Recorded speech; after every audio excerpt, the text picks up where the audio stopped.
Don't get wearables for the sake of getting wearables. Find wearables that are targeted to your niche. What do you need? This Aura, the Whoop, the Samsung Watch, the Apple Watch, the Garmin, anything possibly on a wrist uses PPG sensors to capture heart rate. The problem with that is like if you're dark colored skin, if you're out in the sun, if you're sweating, if it's bouncing a lot, there's a lot of obstruction to that signal. AI feature that we are really excited about is basically building a copilot. What if you could query off of all your data? What if you could query off your body and say, for me, I'm going to run a marathon in 2 months, in 4 hours. What do I do? Hello.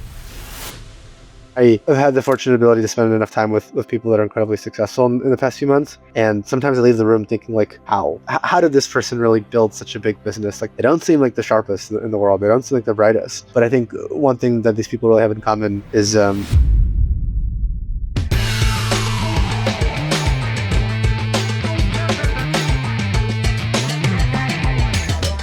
Mitchell, welcome to Founders and Empanadas. Thank you so much for coming on today. absolutely. Thanks for having me. Those empanadas look good. Yeah, these are across from the street. Got the local Colombian version going on today. Oh, is that where you are? Yeah, based in Medellin, Colombia.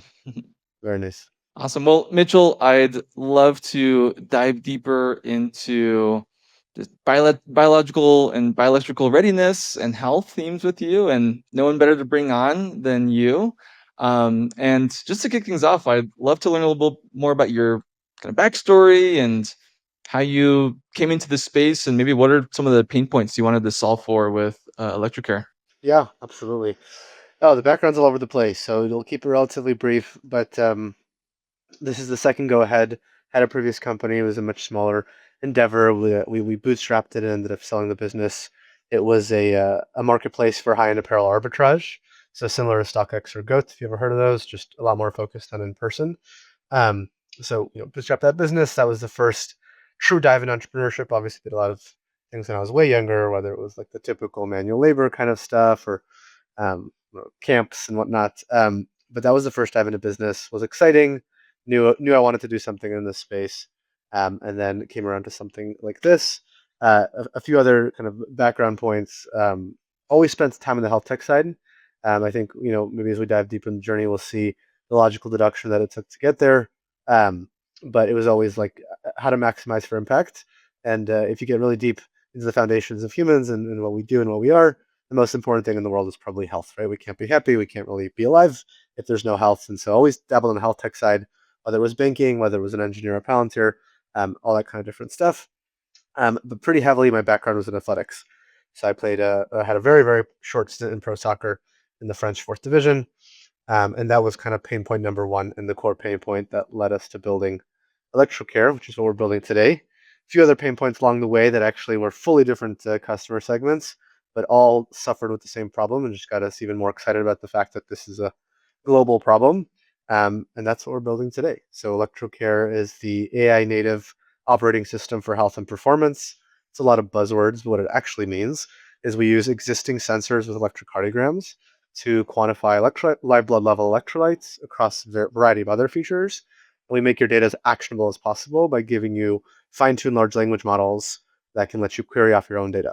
So, we can tell you your live blood level, calcium and potassium and magnesium, sodium levels, and tell you before you're going to cramp, tell you before you have a headache, tell you exactly what to do about it. And afterwards, you can ask questions like, what's the best supplement for me? What's the optimal trading path for me? How do I have a history of hypertension? How do I really optimize my trading so that I'm well balanced in sodium? These kinds of things. And yeah, that's kind of what we're building today. I love it. Very cool that you had a stint in the French soccer league. Très bon. And yeah, I also, a lot of our clients and partners are in the health tech space, and it's one of my favorite areas to build in because I also find it the most resilient and, especially preventative care type products. That's becoming increasingly important in modern life. So, Michelle, kind of going down that path, I saw with one of your recent LinkedIn posts that you argued that the $112 billion wearable boom might be misleading. And I'm a big proponent of my Aura ring, and I'm very interested to kind of hear your take on this. Oh, there you go. So, how should consumers really evaluate what good data looks like from these wearable devices? No, you're kicking me off on my rant right off the bat. Yeah, no, I wear all these things. I actually dual purpose here. I use it as a wedding ring and an aura, so it's quite the two in one. Um, yeah, so I mean, I think at the core, we actually just saw this. There's some recent events as well that play a factor into this. RFK, goes out and says that he wants every American wearing wearables, and then a lot of companies tracking metabolic health. A lot of these CGM companies making this big push for metabolic health, 6 in 10 Americans have chronic diseases, all those kind of things. And at the core, the mission is great. When I say this kinds of when I have those posts, when I see these kinds of things, the one thing I often forget to mention is the positive here, which is like this is all net positive.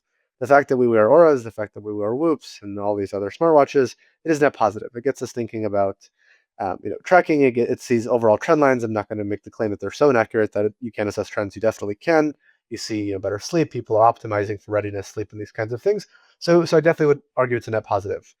Maybe with a caveat that like, hey, we were becoming a little bit too data obsessed, and then it takes up a good component of your life. You're not actually optimizing for sleep; you're optimizing for a score.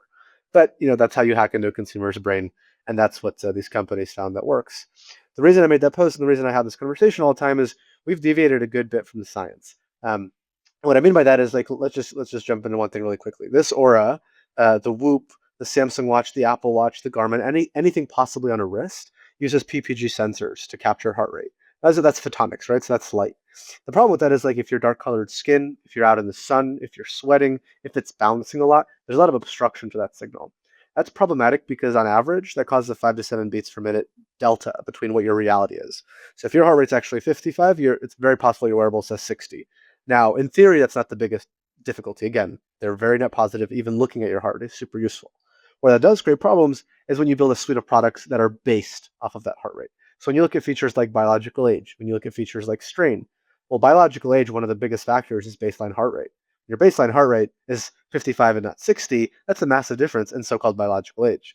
When you look at strain and its time across heart rate zones, even how those zones are calculated is pretty controversial. But even within those zones, my heart rate could be 130 versus 135, and that could put me between zone 2 and 3, right? And so that gets incredibly complicated because I could be on that median the entire time, and I could have spent my entire workout in zone 2, yet the wearable thinks I'm in zone 3, and now my strain came out to be 80 instead of 40, right? And then I base my training off of that. I'm always confused. I'm like, why? I'm not actually that tired. Why is it saying that I'm so tired? And so that post and just this conversation the dialogue I have all the time is these companies you have to understand are selling direct to consumer, and so when you're business first in a sense, which you have to be to survive, most of the time, you have to find the medium that consumers are willing to wear these things. You see this massive progression, right? When you look at like electrocardiogram, it goes from a 12 lead sophisticated clip on in a hospital to a chest strap to now a watch where you can take it. And now we have like rings which don't have ECGs, but PPG sensors are still, to some regard close enough. And so you're getting more and more comfortable. At some point, we might have little tiny pricks that like are continuous and fully non-invasive that we don't even know where they are, and we just see the data on our phone. And it's getting simpler and simpler, and so, we constantly push this narrative of do you want comfort or do you want science? Because when you get so far from the science, as I just mentioned, you have a suite of derived products that you're taking action upon. Again, net positive because you're capturing trends, but net negative because it's not the reality, right? Strain is not 80, it's 40, and that's a big difference in how you train. And so I think we do need to see a little bit of a reversion back to science and saying, okay, we need to look at clinical based products, and then we can make longevity and preventative type assessments off of existing clinical based products and clinical data, not some of this derived, gamified, gorgeous kind of UX experience that a lot of these products provide. I definitely have fallen into the trap of gamification and looking at score versus actual what's right for me. But that's a very good take. And I'm curious. So the PPG sensor that you mentioned, is that typically for waist or wrist based products, and then rings are able to have the ECG sensor? Reverse. Wrist and watch, wristwatch and the rings, they have both use PPG sensors primarily. Some of the wristwatches are capable of capturing ECG, but what you'll notice is you need 2 points of contact. It'll be a 30-second reading. So they're not capturing the continuous heart rate off of the ECG-based electrical voltages. They're capturing it off of the PPG-based sensor. So that's what you typically see. If you go on, I don't know if that's how you wear one, but like an Apple Watch, a Samsung Watch, a Fitbit, a Garmin, um, you know, actually now the newest Whoop, you can stop, put your finger on it, take a 30-second reading, and get your electrocardiogram. And some of them assess AFib, atrial fibrillation, and these kinds of other things. Um, but they're not continuous, which is really kind of the core. Is like they're still using the PPG heart rate based methodologies for a lot of their features, and so it's derived from that rather than ECG based. ECG based are like the chest straps, like the Polars, the some of the I think the top tier Garmin might have the ECG, and then anything like clinical, right? There's a bunch of clinical products that have come out that have continuous non-invasive ECGs or like handheld ECGs. Got it. Okay, that explains a lot. And Aura keeps saying my heart health is 10 years younger than it actually is, and well, it's a nice ego boost. I don't necessarily know what that's based on. The likelihood is that it is healthier than it is. My question is like the 10 years, right? Because assume that for you this is like a gamified for fun thing, like oh cool, I get to tell my friends at the dinner table that this is what it is. But now assume that you actually take action upon it. You say, okay, well if this is the case, then I can I don't know put off life for five. Not that I think anyone's actually doing this, but in this extreme example, I'm going to put off life for 5 years and do something else because my heart health is so young. I now have extra 10 years to life. That's my big qualm with it. Is like likely if it's tracking enough variables, some of what it captures is very sophisticated, culminating all into one. There is some merit to it. Again, very much net positive in the directional sense. And the quantification is where I'm very blurry because maybe it's actually 2 and not 10. And now if you took some action on the fact that you're 10 years so-called younger, it's going to cause problems. Yeah, that makes sense. And Mitchell, in your ideal world, how would you have wearable brands better manage accuracy versus engagement in their product development?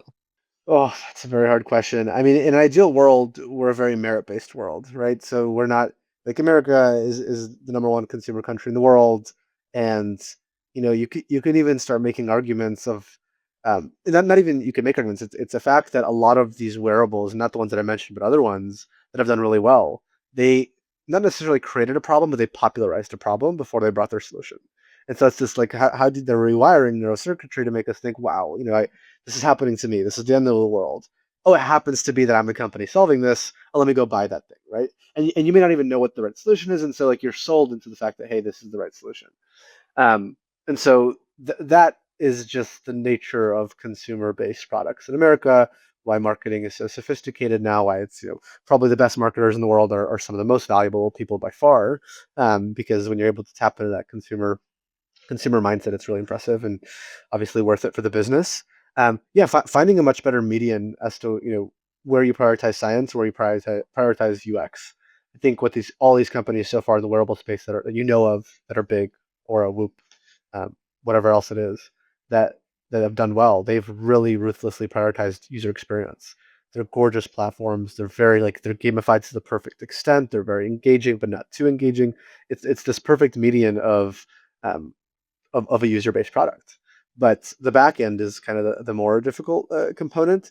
And I think not necessarily that they need to revert back and say, how do I create different products? Let me come out with a chest strap. I think it's also just a lot more emphasis on R&D and open source R&D to say, okay, here's what we know to be true, and um, here's what we're doing, and just being a lot more transparent with those things. I think it would also be really useful if there was a little bit more physician involvement. I'm always the first to um, ask for less physician involvement and look at a lot more preventative model. But I think we're heading towards a world where so much health is dependent on the user themselves. And that assumes that everyone's incredibly agentic, everyone's incredibly competent, well versed. They can read all the literature, decide and disseminate what's best for them. I don't think we live in that kind of world. So if we saw a little bit more of endorsement from physicians, which we really don't see today, that should be a pretty clear indicator as to why some of these wearables are not sophisticated when physicians just don't endorse them. If we have like from an infrastructure perspective where like even in medical school they're teaching a lot of these things and like how to analyze and interpret continuous data, and that kind of works in the cohesion, you work as a team to interpret this data and assess trends. I think that's where we'll see a much better outcome, and I think that they're kind of heading this way. I mean, you see both these companies that I'm mentioning try to go much more medical. Whoop came out with a medical grade model, or as C-suite is always talking about how much they want to go clinical. So there's a clear path that something's working, something's happening there. So, Mitchell, you also had a recent post where you mentioned that electrolyte balance can help improve performance up to 34%, which I was really interested in learning more about. What are some of the real world shifts that you've been able to see from your users? Yeah, I mean, I think this is one of the. I mean, everyone claims this when they're building kind of in the space, so it's difficult to filter through the noise. But I think electrolyte supplementation is one of the most underplayed things. I think it's where it is well played and gamified is the marketing and the brand distribution behind it, right? You see a lot of these. Someone just showed me Waterboy recently, which I think is killing it in the distribution marketing game. But yeah, you see a few different things, and you see this across a few different segments, right? So in the athletic community, you have a little bit of this performance optimization. But again, you have two sides of the spectrum almost always, right? You have performance optimization, you have health optimization. So in the health side, lack of electrolytes and electrolyte imbalances causes a subset of healthcare complications ranging from headaches, cramps, seizures, fatigue, and all these other kinds of things. On the performance optimization, it can be micro things, right? So electrolytes kind of go in and out of balance depending on your activity. It could even be like me sitting at a computer being really focused. My electrolyte levels go out of balance and start pulling from my tissues into my cells so that kind of from my reserves. And once those reserves get depleted, I could just be on a downward trajectory without any kind of eating or drinking of supplementation or whatever it is. And so you see this across a different subset of people, right? So this can be pro athletes. This can be pregnant women because electrolytes and hydration is incredibly important for pregnant women. This can be people sitting 12 hours a day coding.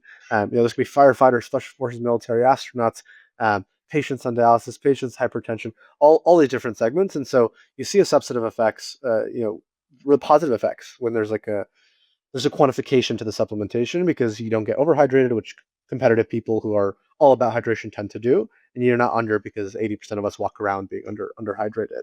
I mean, you see a bunch of effects on the physical side, but also neurologically, we have a performance and cognitive function. When you're able to be balanced on electrolytes, you're able to think smarter, think straighter. You see all this rise in like nootropics and caffeine, but let's take it back to like a baseline healthy thing is electrolytes are in all of our food. We eat foods that are high in sodium, potassium, calcium, magnesium, and others. But what if we can quantify that to the extent where we can optimize the way we work and we can function, we can be sharp at work, we don't have these headaches and a lot of these things that are often attributed to electrolyte imbalances. Excellent. And any products you recommend for just quick electrolyte intake when you see levels are lower than they should be? Yeah, absolutely. I mean, we're obviously, I'll plug myself here. Like, we're a product that quantifies. So, we tend to work with just organizations, so teams and broader orgs. But as of recent, exploring some things with the consumer. So if anyone's interested, please reach out. We're the quantification piece, and so we're hyper personalized to specifically you to say, okay, how much do you specifically need right now at this point in time to be optimal?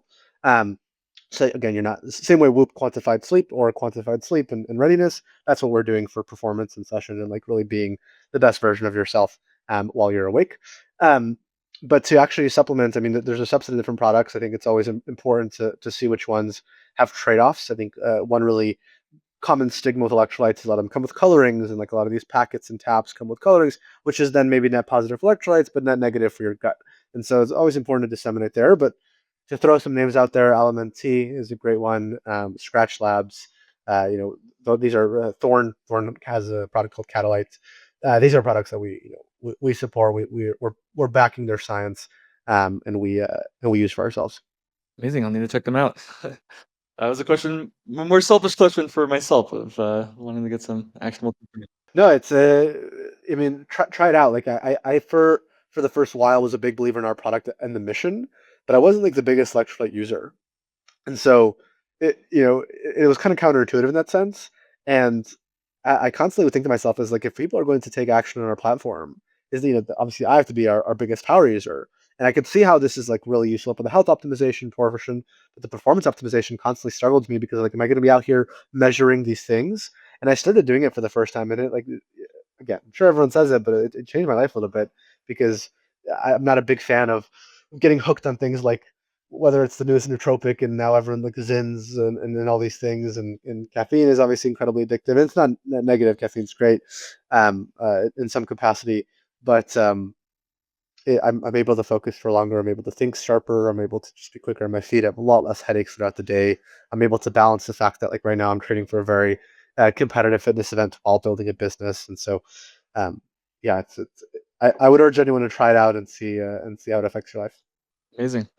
This whole conversation, you're really making me question, evidence over hype in wearables. I think I've gotten all caught up in the the hype wave. But for people like myself, what are some questions that consumers like me should ask just to judge the data quality that we're getting from wearables? I think it's a really hard question because for you to judge data quality, part of the excitement of why you want comfort over science is not just the form factor and the medium in which the data is being collected and distributed. It's also because you don't want to, like, humans and consumers want to do as little as less action as possible. Like the second, why do we think Aura is exciting was because I don't have to run 50 million experiments on how I sleep. I don't want to get a sophisticated sleep study. So I'm going to use this simple wearable that gives me a phone score, and I just want to see number go up. Very simple, right? And so it's hard to disseminate information and see and filter through what is true, what is not. I think what'll be more exciting is, like, don't get wearables for the sake of getting wearables, right? Hype has created that where I'm like walking around. It's also interesting to see like the divide of who's wearing what. But like typically more athletes will wear Whoops, and typically more like tech and like lifestyle people wear Aura, and just like seeing literally everybody wearing these wearables. And then beyond, like CGMs, right? Levels and, Dexcom and Levels has the software layer, or like a bunch of other companies. NutriSense is doing something in the space. So like all these companies that are building these kinds of products, people get hype within. They're like, oh, wait, I'm curious as to my glucose levels, despite the fact that I'm not a high performer. I don't have a history of insulin sensitivity or resistance. Like I'm not, I don't have a history of diabetes in my family. Um, I'm healthy. I fine. I don't eat much sugar. Like, there's just no need. But it's like, oh, it's really cool. I care to see my levels and I care to see these scores, and so you'll get it. And I think that's not necessarily positive. In that sense, I would do like a lot of the companies that do continuous blood, not continuous, sorry, um, common blood testing. So like at-home blood testing, that's useful, right? Because then you can assess trends without having to have this really expensive wearable that's just giving you data that you don't need. So I would say really find wearables that are targeted to your niche. Like, what do you need? What do you really need? Do you struggle with sleep? Okay, great. So let's look at a wearable that's doing cool things in sleep. To filter which one is the best, I mean, try to go online, but I don't think many people are going to spend too much time filtering what's the best. They'll probably filter for what's the easiest, what's the cheapest, what's the prettiest. Um, but yeah, just find wearables that are in your niche, right? Like, for us, we don't build the wearable. We arbitrage the wearable. We build this really sophisticated software layer, and our users are all about session. So like, what is a session? A session, again, could be I am sitting down and I'm like coding as hard as I possibly can for 3 hours, and you want to be super wired in. Okay, that's a cool use case for you. I'm about to train for a marathon. I'm about to train for Hyrox. Like I'm focused on the in session and the in performance, and that's kind of the people that would use us. It would not be really useful for us to work with someone who just never works out, never is like super deep into something, is just kind of like staying high level, um, and just cares about like getting good sleep. Just absolutely no use case. Some people do that and still buy us because like, oh, this is cool. Let me try it out. Not really useful. So probably the best advice I have there, but it's hard. I don't have a good response. That's helpful though. And I think I just self-reflecting, I've over-indexed a bit on the the UI and the kind of software experience versus the actual actionable data. And I'd love to dive a little deeper into like going from data to actual behavioral change. Are there any user stories you can share from Electrolyte or ElectroKare of how users maybe surprised you with how they adapted their behavior based off of your metrics? Yeah, I mean, the base one is that consuming electrolytes, right? I can't say we have anything crazy in terms of how people have changed it, except for the fact that like they now start consuming electrolytes. Probably the craziest is like people that wear all day, or like someone that's tracking all day because they want to, because of the chest strap, it's not very comfortable, to wear all day. So people that wear it in session, it makes full sense, but some people like for 10 hours to see how my levels change when I eat, and then when I like walk around, and then all these things, and you see this like graph of how all that's changing, and you assess trends. Kind of being used similarly to how a CGM was used, and people that would track continuous glucose. Um, Seeing them track electrolytes that way is probably interesting. But yeah, I'd say the biggest behavior change is the fact that there's like the educational component of saying, hey, electrolytes are important. Quantifying is incredibly important, because once you see that you're over and under hydrating, and over and under electrolyte balanced, you'll start to see what that actually feels like, because your baseline is what you feel like today. But what happens when you actually have kind of this clear action plan as to what to do, and we make the data as actionable as possible. We tell you exactly what to do for someone like you, or you quite literally. Um, and so, yeah, seeing people take action upon that is obviously really useful for their own sake, because they see the results. And then for us is to see that behavior change of seeing people do things that they're not usually used to. Very cool. And Mitchell, I want to dive a little deeper into how you leverage AI with your product. Can you share any stories of this early on? Was there any early user feedback that forced you to pivot your AI approach or data model? Yeah, absolutely. We'll expose one of our fun features here. Well, at the core, it depends. Like AI, has been thrown around and has grown so fast that the terminology has gone super blurry as to what's what. At the core, our model is a machine learning company, and so that is a branch of AI in today's words. And so that's probably the core way that we use it, right? Our models go from ECG to blood level electrolytes. That is the machine learning component of what we do. Um, but probably one of the most exciting AI things that we've done, and I think some of these other companies have started dabbling with them. We have the beauty of being an earlier stage company, and so we're able to experiment more with these kinds of things and feel much more confident in our results. We also think we're in some capacity technically superior. But the question you just actually asked before was one that we'd get all the time. It's like, okay, my levels go down. I have an exact thing to do about it, but I still don't really understand what's going on, and I don't know who to ask. And how do I okay, I like an electrolyte standalone, but then like I have heart rate and heart rate variability that you're showing me, and I have time, pace, and distance. How do I even like correlate that?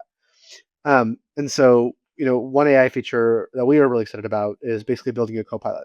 So what if you could query off of all your data? What if you could query off your body and say, for me, I'm going to run a marathon in 2 months in 4 hours. What do I do? And maybe our AI is going to respond, that's not feasible. Like we know where you're at today, you're just not going to.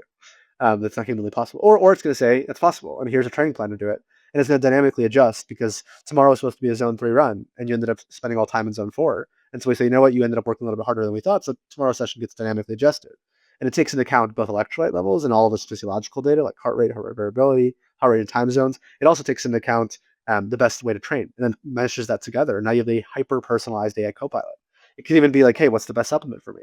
Or I want to. I'm We have a big product launch in 2 weeks. I'm really trying to optimize my health. What are the things that you're seeing wrong in my sessions? How are my levels incredibly volatile? Why is that? And so for us, it creates as actionable as it gets. Same way that you would ask imposition questions, we're not giving you necessarily clinical data for a lot of these things. A lot of this is more performance optimization based. Um, but you're really able to just to clear off your own body and your own health. And so that's probably one of the most exciting things that we've gotten just from a lot of people from the feedback that we've had and what we've incorporated and slowly rolling that out to people. Um, yeah, it really changes the way that we think about data and makes me a little bit more bullish on the fact that health is changing more into the hands of the consumer because if there was no way to query off of that, you would be left in a lot of binary type decisions that you don't have information to make. But now when you can query off of it, you can just talk to an AI model the same way you would talk to a trusted colleague or coach or whatever it is. Yeah. Well, in that same vein of talking to your copilot, how do you just test and validate those AI-driven recommendations without potentially overpromising? Absolutely. Well, a lot of these models, it starts with the gold standard. So exactly what I just said about PPG and ECG, that the gold standard for a lot of these things is already a bit off. And so then when you build derived features and functionalities like biological age and strain and recovery, it's really problematic. But if in the first place everything was right, although derivations may dilute a little bit of the knowledge, it still toggles to the golden standard. And so for us, it's how is the base and the foundation as accurate as possible. Now, how can we get the models not to hallucinate? That's a whole other question because to be honest with you, we can't. Like, there's definitely instances where models hallucinate, and so there's like a lot of effort that goes into creating parameters and making sure that we're on topic and making sure that it doesn't give you something that does not make sense. It also, with what we're building today, I mean, to wrap up that question was that the gold standards have to be there. One difficulty I think with some of the companies that are going to build similar features that's going to happen, and we talk about this a good bit, is when you query off data from LLMs, at least the way they function today, there needs to be existing research that there are correlations, period. Or you need to build some type of statistical model that looks at correlations and assesses correlations over time and then outputs that response. But when you're looking at so much healthcare data, and maybe we start incorporating blood and we incorporate genetic sequencing, we incorporate all these things, that's where there's just been no research done before to make these kinds of connections. But for us, the way we sit today is that there's exactly correlations for someone that loses more sodium than potassium and how that affects performance versus inverse and all of these kinds of things. And so there is a gold standard. That is what these models are trained on. And the fact that they now have access to your data and your continuous data, and they're able to be incredibly accurate and serve as a pretty sophisticated co-pilot. All right. And what's one thing that you think all successful people do that no one talks about? Probably consistency. I always, I mean, it was Einstein. I don't know if he created it or if he popularized the saying that compounding is the eighth wonder of the world. I think I'm a big believer in that. I've had the fortunate ability to spend enough time with people that are incredibly successful in the past few months, and sometimes I leave the room thinking like, how did this person really build such a big business? Like they don't seem like the sharpest in the world. They don't seem like the brightest. But I think one thing that these people really have in common is constantly showing up in consistency that then compounds. Right? It can be consistency in doing the wrong thing for sure, but the consistency in the right direction then compounds, and it's just like everyone on the outside maybe thinks it's luck, but in reality, it's just all these days and weeks and months of consistency. Absolutely. And finally, Mitchell, what's one strongly held belief that you have that you'd say 90% of other founders would disagree with? I think it's actually getting a little bit more popularized, and I think it depends on what you're building. This is split. Uh, the previous company was that I built was really small and bootstrapped, and this is really, I would say, my first time going at a lot of these challenges and this kind of thing. And so, um, when I first jumped into it, I would listen to a lot of the speakers in the space. I'd listen to a lot of prominent people that have done really well and kind of culminate, synthesize my own philosophy on these things. And one thing that I would hear all the time is build really fast, release really fast, and get customer feedback aggressively. I think the reason, like why Combinator, for example, preaches that is because they really want their companies to succeed no matter what. And when you do that, you may find out early on that your product is just not a good product, and that's useful. So they're again a lot more investing in people, saying this person is just going to become a good entrepreneur. Whatever they're building, I have no clue what it is. The difference is like, let's say us, we settled on a space, and so for us to constantly iterate and move really fast, I think there's a massive trade-off. And so where I would actually disagree is like first impressions really matter. Sure, in consumer, it's not zero sum. There's enough consumers to go around. And in enterprise, it's slightly different. You can't really turn too many customers. But first impressions last and first impressions matter. And like the product doesn't have to be perfect. Absolutely release it before it's ready. I'm not saying to wait and have all these features, but also have it like well functioning and relatively polished. Whatever you do have, make sure it's quality. I think not enough people popularize that. And I think like it's a second-handed, it's like a backhanded tactic from YC to get founders to succeed no matter what, because they say like pivot until you find the right thing. But in reality, it's like if I'm set in an industry because we want to impact health, I don't want to go build a fintech tomorrow because we pivot and realize something is different. Like that's just not something I'm going to do. And so the end goal here is not this massive financial outcome. Hopefully that's what happens, but the end goal here is massive impact. And if it's in the healthcare space, I don't have that much room to pivot. It's still an industry and it's still kind of a niche in some regard. And so, yeah, I think first impressions matter, and make sure that at least what you're putting out there release faster than you're ready for, but also make sure what you have is polished and functioning because first impressions last. Totally agree with that. Everything in moderation in life, including your first product launch, doesn't have to be perfect, but you know, bit MVP plus is what I like to say for what you should go with. There you go. Yeah, most lovable product. Yeah, there you go. Awesome, Mitchell. So where can people find out more about you and ElectroKare online? Absolutely. Go check out our website, electrocare.com. We've got a waitlist still open for some consumers. If this is interesting to you, you're excited about quantifying your electrolyte levels, go to electrocare.com. The electro and the care is spelt with a Kare, and the back half for potassium. And so, yeah, check us out there. You'll find more about us. Obviously, feel free to follow me on socials. I'm always saying some controversial stuff if you want to have a fun laugh. I've been enjoying some of the recent LinkedIn knowledge bombs and controversial takes. Keep them coming. Yeah, absolutely. There's more to come. Amazing. Well, Mitchell, thank you so much for joining today, and really enjoyed the conversation. And yeah, again, thank you so much for sharing your story and some actionable tips with the audience. Awesome. Thanks, guys.